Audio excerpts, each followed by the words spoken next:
Okay, continuing. So the story makes at least as much sense, probably more, if we regard this James to have been the brother of Jesus, son of Domnius, the one who ended up being appointed high priest. Christ comes to us from the Greek word Christos, which means anointed.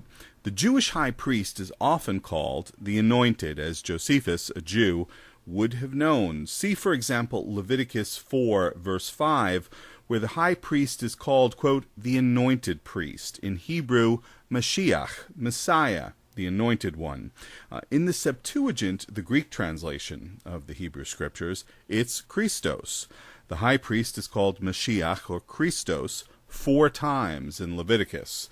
Numbers 35:25 speaks of, quote, the high priest being anointed, Mashach, with the holy oil. So it may well be that this James, whom Ananus had stoned, was the brother of Jesus, son of Domnius, who was the anointed, the Christos, because he was appointed high priest in place of the unlawful Ananus. Second, if Josephus' story were about James, brother of Jesus of Nazareth, it's not readily apparent why the local population would have been so upset by the stoning of members of the heretical and politically troubling Jesus sect that they would have protested both to the king and the new Roman procurator in Judea, protests that, at least in part, led to Ananus's being removed from office. The hastily and unlawfully arranged killing of the brother of a high priestly rival and some of his associates seems a far more likely cause of popular outrage. Third, Christian tradition's story about the martyrdom of James, brother of Jesus, is substantially different from the story in Josephus. In Book 2, Chapter 23 of his Ecclesiastical History, Eusebius, writing in the early 4th century, but relying on earlier Christian claims, says there was a Jewish plot against Christians that came to focus on James, brother of Jesus, because, quote, the Jews were frustrated in their hope of entrapping Paul by the snares which they had laid for him. Moreover, there was, quote, commotion among the Jews, because so many, even among the rulers, were coming to believe in Jesus. According to the story, the scribes and Pharisees convinced James to go up to, quote, the pinnacle of the temple in Jerusalem at Passover time. The scribes and Pharisees yelled up to James, basically asking him to tell the people that they should not believe in Jesus.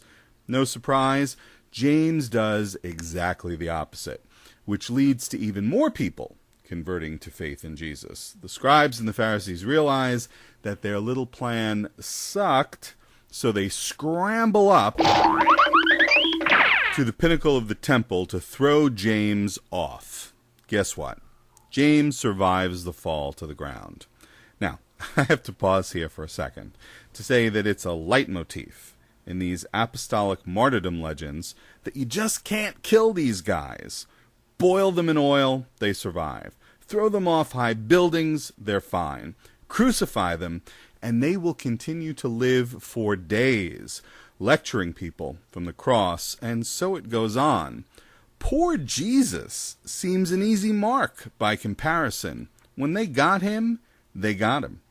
But according to Christian tradition, his followers were the religious equivalent of Timex watches. Now we have attached a Timex Marlin to the arrowhead, and we're going to ask Bill Brining to give us a demonstration. Ladies and gentlemen, you can see for yourself. There, you see that second hand going around? We've attached the Timex Marlin watch to a ring on the front of the Espadon. All right, let's see how our Timex does in that rough surf. Okay, let's see how our Timex did. There, it's still going. I'm going to attach this Timex Ladies Waterproof inside this KitchenAid automatic dishwasher. Look at those powerful jets of water hit that watch. You can see it swinging in there. Let's see how our Ladies Waterproof took that beating. Yes, I'm told you can hear it, so you know it's still ticking. He'd attached the Timex water-resistant watch to his skate.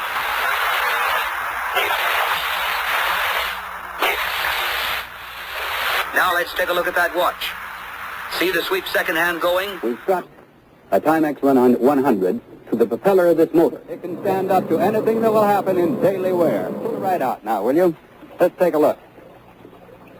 Yes, it's still ticking. Since James survived being thrown from the pinnacle of the temple, the scribes and Pharisees began stoning him. But he continued to live, so one of them took a club and hit James over the head with it. That did the trick, and thus he suffered martyrdom, Eusebius declares. There's nothing about the Sadducee high priest Ananus in this tale, nothing about any companions of James's being arrested, nothing about the Sanhedrin, nothing about a rivalry for the high priesthood. In short, on significant details, this is about as different from Josephus's story as it can be. Yet Eusebius, one in a long line of Christian apologists with balls the size of the Rock of Gibraltar, links his martyrdom legend to Josephus's story about James, the brother of Jesus, the son of Domnius. Christian apologists have been doing it ever since. Don't buy it. In sum, all we have on James, brother of Jesus, is an astoundingly fantastic pious legend. Even theologian William Barclay was compelled to concede in his Barclay's Guide to the New Testament that, quote, much in the story may well be legendary.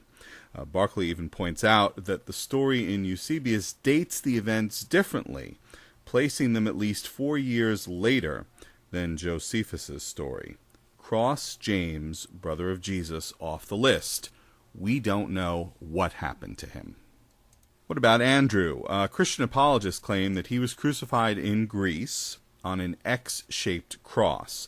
The basis for this claim appears to be the apocryphal 3rd century work called The Acts of Andrew, which says that Andrew was tortured and later crucified not because of his message about Jesus' resurrection, but rather because he had converted the local Roman proconsul's fiancée to Christianity, and after her conversion, she sought to sever the relationship.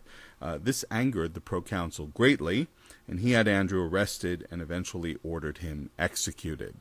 Cross Andrew off the list.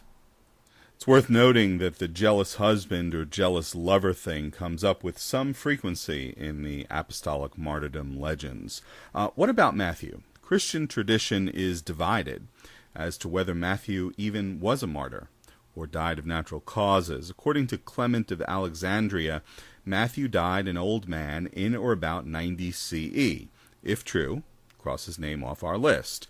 The tradition that Matthew was martyred is hopelessly divided, with contradictory claims as to where he was killed. Some say Ethiopia, others Macedonia, others Parthia, others on his way to India, and how he was killed. Some say he was stabbed, others say he was beheaded, others say he was stoned, yet others say he was crucified and then set on fire.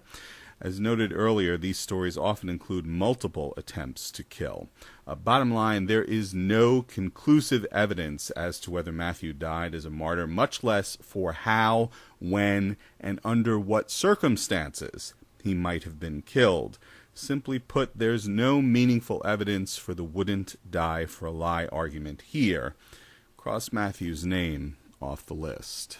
What about Bartholomew/Nathaniel? Again, the Christian tradition is divided. Some say he was beaten and then crucified. Others claim he was beheaded. Still others claim he was flayed, that is, skinned.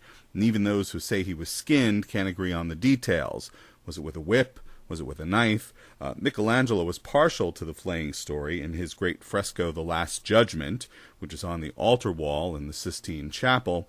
Bartholomew/Nathaniel is portrayed holding his skin and the knife with which it was removed. However, yet again, we see the Christian tradition speaking in divergent voices and in a hopelessly muddled, contradictory fashion. There's no meaningful evidence for the wouldn't die for a lie argument here. Cross Nathaniel/Bartholomew's name off the list. I'll pick this up in Part 8, the last part and the briefest part of this series. Thanks.